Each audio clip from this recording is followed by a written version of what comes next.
Same pero iba! Kayo patuloy pa rin pong nakatutok at nakikinig sa number 106.7 Energy FM. Panggawag mong sabihing radyo. Sabihin mo! Uy, ano sasabihin? Sabihin mo!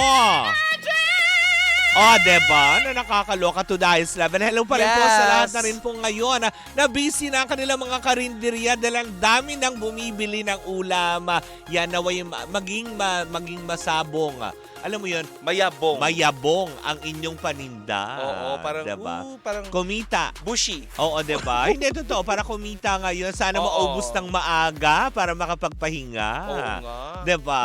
Mara, Proud tsaka tayo dyan. batiin ulit natin na Si Ate nag-birthday. Si Ate Merly Merly Mayo, happy birthday ulit. Of course, Yes. Team Beshies. Of course, Team Sabaw. Team Sabaw. Hello po sa inyong lahat. At saka yung iba pang team dyan. Oo.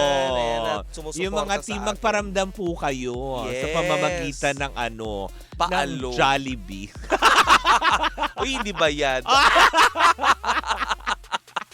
Anyway. Sorry, Ma'am Lita. Eto na ang nga. chika natin. Chika natin, Mare. Actually, Oh. ilang buwan na ang nakalilipas. Nakalipas Oh. mula nung pumutok yung balita Tungkol? dun sa chika na may mga tindera daw sa Quiapo na hindi kumikita. Ha?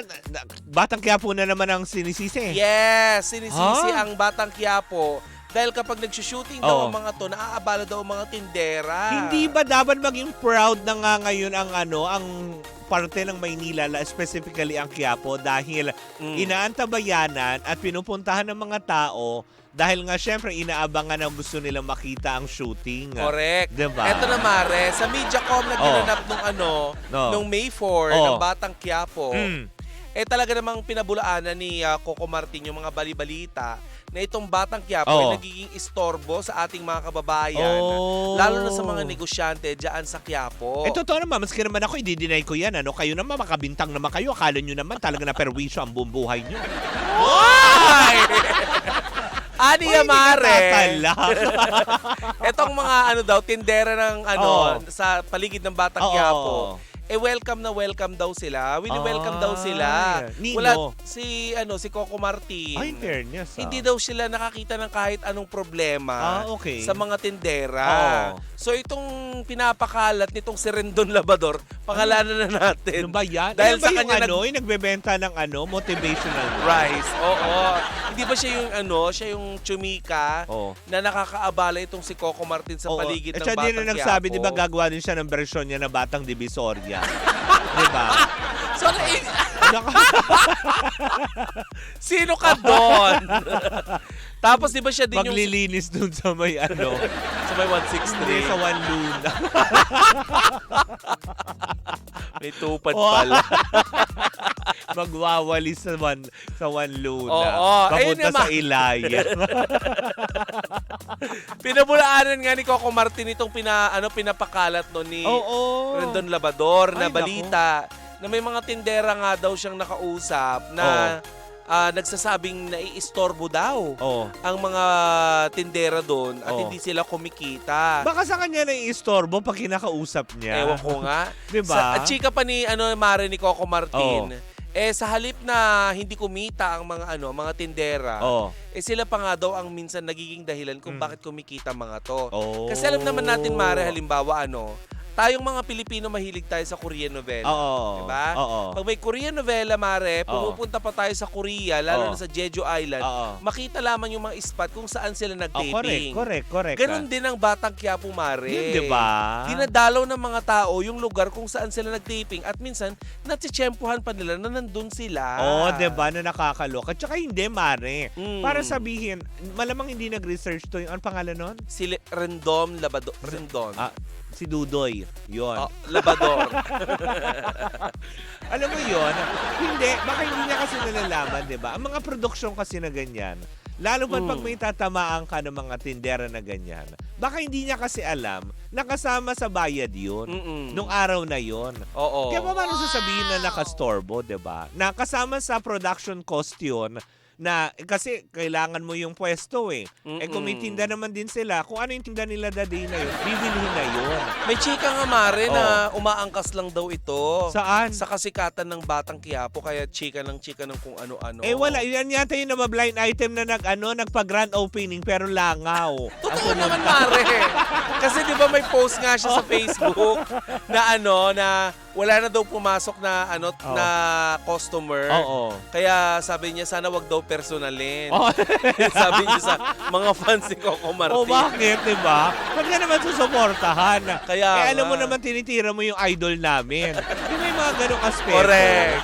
Nakakaloka, diba? Mahal din ng kanin, isang daan, Correct. isang cup. Di ba na bibili ako sa Pangasinan sa Batangas. Ang dami doon. Mas tutulungan ko na lang yung mga local farmers natin. Local farmers. Di ba? Sa kanila na ako bibili diretso kaysa bumili ako ng motivational rice mo. Ang mahal. Di ba? So yun na nga Mare, dagdag pa ni Miss Charo Santos Concho, hindi naman daw siya nakakita ng kahit anong problema during the time na sila ay nagtitaping sa Batang Quiapo.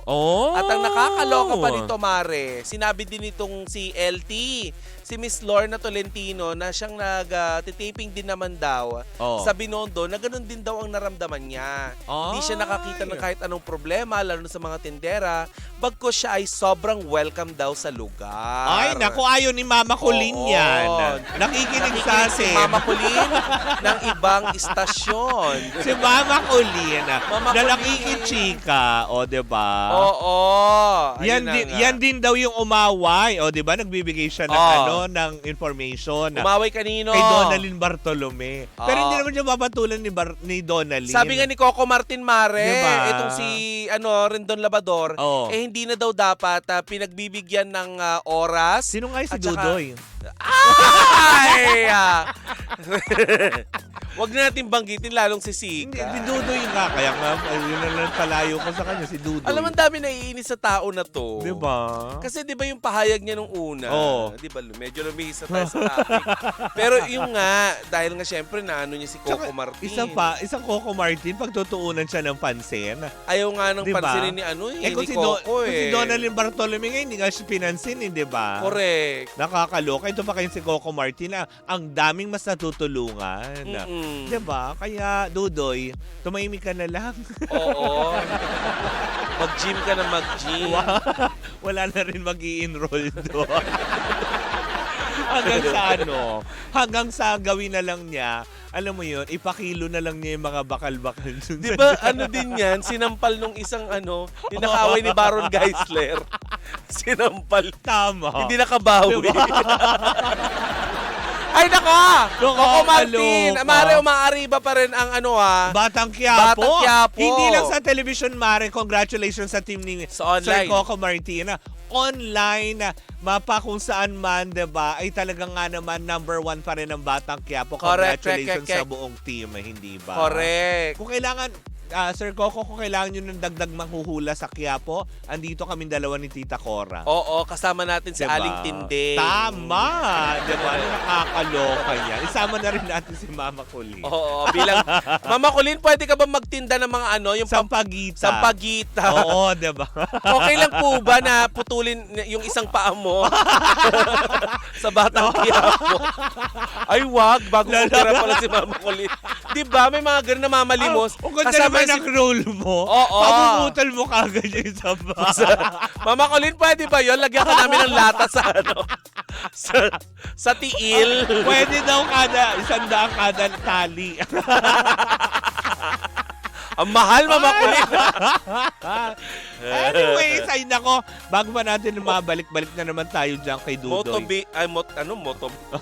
Motivational. Motivational sampagitan mo si Mama Colleen. Oo. Kapresyo ng motivational rice. Ano ba yan, Mama Colleen? Ay, nako. Anyways, ayan na. Andyan po muna natatapos ang ating chikahan for today's video. Sa Lunes po, ay si Tita Cora lang muna ang inyong makakasama dahil meron po tayong ganap dyan sa may Ever Gotesco Commonwealth. Akala mo lang iyon. Ayan, hindi. Kasi meron po tayong kung gusto nyo pong mag-donate ng dugo, kasama po natin ang Red Cross. Yes! Yan, QC chapter, dyan po sa may Ever Gotesco Commonwealth. Yan, magkita-kita tayo dyan. Dahil ang Papa Jackson nyo pupunta dyan. Sana makasunod ako ha. Oy, sa Yes. mga sa mga fans ng Carjack, pwede nyo tong gawing parang ano ba tawag Meet doon? and greet, Meet ganon. and greet. Punta Ay. kayo doon, mag-donate Uy, kayo ng dugo. Hindi, wag ba? mag-donate kayo ng dugo. Baka bigla may meet and greet, expected Oo. nila. Mag-donate po tayo. Let's help save lives. Oo, sa Team Sabaw, sana mag-donate kayo ng dugo. Correct, di ba? Magkita-kita tayo doon ha. Ever Gotesco Commonwealth. Sa darating po yan na Lunes, May 8 para sa bloodletting event ng Red Cross at ng Pero Energy sure ako, FM. Ano? hindi mag-donate ng dugo ang Team Beshi. Oo, bakit? Kasi manyonyonders, no? Ay, hindi. Kasama din natin ang MX3 dyan. Ayun! Ay, kung gusto Gora nyo- na! Kung gusto nyo ng mga freebies mula sa MX3, sugod na sa darating na Lunes. Oo, Kita-kitis tayo nandun si dyan. Papa Jackson tsaka si Kapitana Yan, Sisa. kaya kung bakit hindi nyo ako maririnig kasi Tita Oo. Cora lang at ang kanyang surprise guest. Oh.